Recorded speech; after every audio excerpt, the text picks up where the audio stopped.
Our board goes through a very systematic process in looking at budget. We usually have an FYI session where the directors and management come together before the budget approval to ask all the questions and to go through that budget and to look at how that's going to impact our strategic plan. We are looking at the major capital projects, where they are, how the funding is for those, what new projects are coming forward, and also what kind of appetite do we have for risk.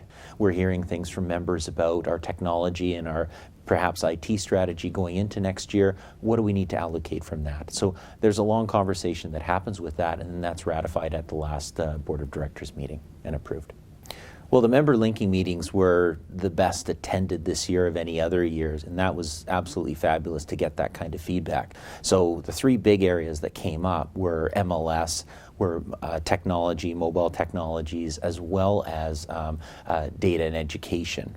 You know, we definitely understand what members are saying around education, so we're moving forward on the transformative education front, working with BCREA, but understanding that members want competency-based education. They want education that's relevant to them. So we're looking at how that relates to our segmentation and the various types of members that we have.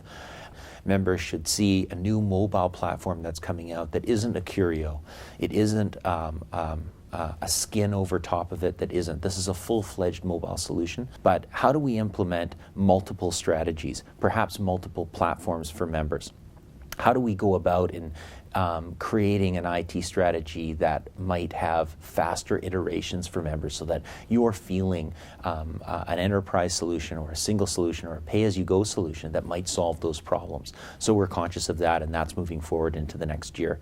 And then when we're looking at MLS, how do we have discussions around Realtor 2.0? How do we stay ahead of the curve on understanding property values, city planning issues, zoning, and pulling that data together in a platform, which also requires fairly significant investment and time into relationships that we don't necessarily have readily available today. So we're doing that in iterative steps, and that's a big part of that conversation. How was the breakfast at the member breakfast? The breakfast was absolutely fabulous. We had so many members said that one of the best values they get is the breakfast that the board provides, which I thought was quite fascinating. But realtors value their meals, so it's definitely a takeaway.